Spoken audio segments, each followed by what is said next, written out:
मैं हूं बशर मीर मिर्ज़ा। इस वक्त मैं मौजूद हूं चीफ ऑफिसर बल्दिया विहाड़ी अली अहमद साबिक के साथ।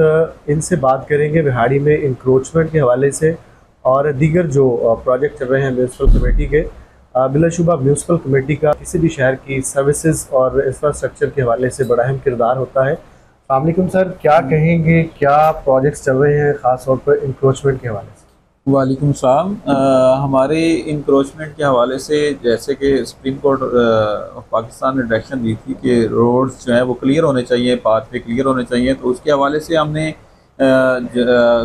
जो जनाब डिप्टी कमिश्नर सैयद आसिफ हुसैन शाह साहब हैं और हमारे एडमिनिस्ट्रेटर अब्दुल जब्बार गुज्जर साहब हैं, तो उनकी सुपरविजन में हमने यहाँ पे काम शुरू किया है। हमने म्यूनसिपल कमेटी विहाड़ी और महकमा हाईवे को इंगेज किया है, इकट्ठे हम कोलैबोरेटिव ऑपरेशन हम कर रहे हैं। तो खानेवार रोड आप देख सकते हैं, आप लुडन रोड देख लें कि लोगों ने जो 30-40 फुट इंक्रोच करके रोड जो है वो लिमिटेड कर दिया था लोगों का गुजर, तो वो हम उसको सेट करवा रहे हैं। जो रोड से जो उसका लेवल है वो उसका बहुत ज़्यादा ऊंचा कर दिया था, तो उसको हम सेट करवा रहे हैं। इंशाल्लाह आप देखेंगे कि इसको हम बाकी उसकी क्लीननेस जो है वो भी इफ़ेक्ट कर रही थी, तो अब बेहतर हो जाएगी। सर, ये इंक्रोचमेंट की ज़रूरत क्यों महसूस होती है? आम तौर पे क्या एक्टिविटीज़ नहीं चल रही होती म्यूनसिपल कमेटी की, या इसके लिए कुछ स्पेशल परमिशन लेनी पड़ती है? आम तौर पे नहीं, हम छोटी जो कार्रवाइयाँ हैं हमारी अपने शहर के लेवल पे वो तो हम कर रहे होते हैं, लेकिन ये काफ़ी अरसे से इग्नोर पॉइंट था। हमारे जो मेन रोड्स हैं तो उसमें महकमा हाईवे की शमूलियत ज़्यादा ज़रूरी थी, तो फिर हमने उनको भी इंगेज किया, तो इस वजह से फिर हमारा जो है वो स्पेशल ऑपरेशन करना पड़ा है। तो ये जो कमर्शियल दुकानें होती हैं, क्या इनको कुछ तजावज़ात की इजाज़त भी होती है लिमिट्स के अंदर रह के? असल में दुकानों की तो यहाँ पे इंक्रोचमेंट नहीं है ना, उसके आगे ठेला लगा लिया, उसके आगे कोई आपने फटा लगवा दिया, इस तरह वो एक के बाद दूसरा, दूसरे के बाद तीसरा, और वो काम जो है वो चलता रहता है। दुकानदार उनसे मतलब किराया भी लेते हैं, हालांकि वो सरकारी जगह होती है तो वो इजाज़त नहीं है उसकी। बिल्कुल सही। बिहाड़ी में रिसेंटली बड़े सालों के बाद एक डेवलपमेंट का मंजर नज़र आया और बहुत से रोड्स जो है वो नए बन गए। ऑन गोइंग प्रोजेक्ट्स कोई हैं डेवलपमेंट के इस वाले? जी, हमारे इसमें 3 से 4 प्रोजेक्ट हैं, मुख्तलिफ प्रोजेक्ट चल रहे हैं। उसमें जो अभी ऑन गोइंग हमारा अपकमिंग है वो इसी महीने की 23 तारीख को ओपनिंग है हमारी ई टेंडरिंग में, जिसमें 7 पार्क हैं और सारे डिस्पोजल की हमारी जो है ना वो इम्प्रूवमेंट है। तो क्या कहते हैं, कैपेसिटी बिल्डिंग है कि जो मशीनरी, पहले मशीनरी का लेवल जो बहुत पुराना था हम उसको रिप्लेस करेंगे, तो हमारी जो कैपेसिटी है, शहर के अंदर पानी अगर ज़्यादा भी हो जाता है, बारिश जैसे मानसून चलती है, तो वो हैवी मशीनरी चलेगी, तो जल्दी हम रिलीफ उसको देंगे। सर, मशीनरी अच्छा की जी। अच्छा, उसके अलावा जैसे कि आपने बात की कि पहले रोड्स बने हैं, 13 किलोमीटर के रोड्स हमारे पहले बने हैं।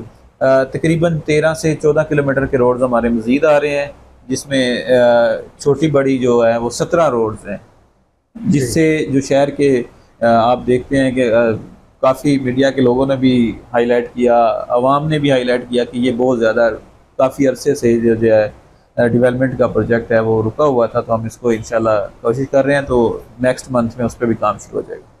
आज मशीनरी की कैपेसिटी तो आप बढ़ा रहे हैं, लेकिन कुछ ऐसे इलाके हैं जो सीवरेज के हवाले से जिनकी कैपेसिटी गुज़िश्ता कई सालों से ख़त्म हो चुकी है और वो आए दिन गालिबन प्रेशर जो है वो म्यूनसिपल कमेटी पर भी पड़ता होगा।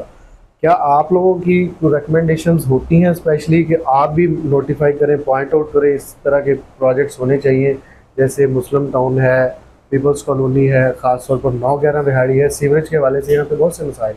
अच्छा, सीवरेज के हवाले से जो मसाइल हैं, एक तो है लाइंस बहुत पुरानी।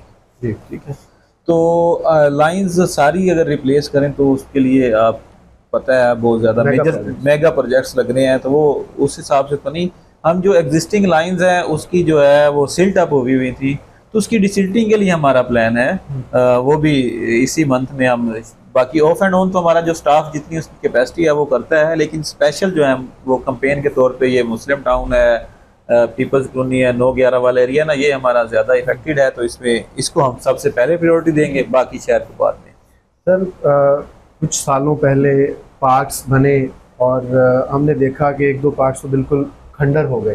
ठीक है, उसकी क्या वजह है कि स्टाफ आपके पास कम है या कोई अदम तोजही और किसी किस्म की हुई, उसको रिहेबिलिटेट भी कर रहे हैं? अच्छा, उसके पार्क हमारे पास अगर हम देखते हैं ना तो 100 एकड़ से अबव है। म्यूनसिपल कमेटी व्याड़ी के पास 27 छोटे बड़े पार्क हैं। उनकी मेंटेनेंस के लिए हमारे पास जो एक्चुअल लोग हैं वो 4 से 5 हैं।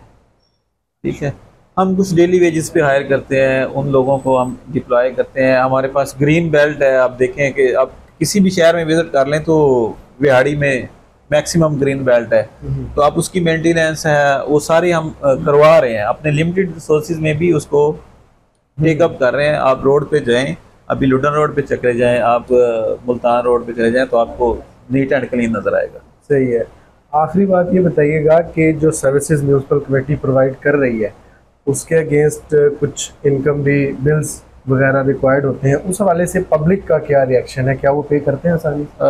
पब्लिक का रिएक्शन जो है, हम उससे मज़ीद कुछ तो लोग अच्छे बुरे तो हर जगह पे होते हैं, तो हमें रिस्पांस है जब हम उसको, क्योंकि हमारे पास यहाँ पे कुछ पॉइंट्स ऐसे थे, वाटर सप्लाई है, वो चीज़ें इग्नोर थी, हम लोगों को रियलाइज़ करवा रहे हैं, एजुकेट कर रहे हैं, तो लोग तावन कर रहे हैं हमारे साथ। हम मज़ीद उनसे रिक्वेस्ट करेंगे जो वाटर सप्लाई है, आपके कनेक्शन है, उनके बिल करें, वो मिनिमम है, लेकिन आपका वो जो मिनिमम है वो हमारे लिए जो है कलेक्टिव होके इदारे के लिए वो काफ़ी ज़्यादा बेनिफिशियल होता है। नाज़रीन, हमारे साथ मौजूद थे अली अहमद साबिर, जो चीफ ऑफिसर म्यूनसिपल कमेटी रिहाड़ी हैं। इनसे मुख्तलिफ प्रोजेक्ट्स और रिहाड़ी में जो सर्विसेज प्रोवाइड करें उस वाले से बात हो रही है।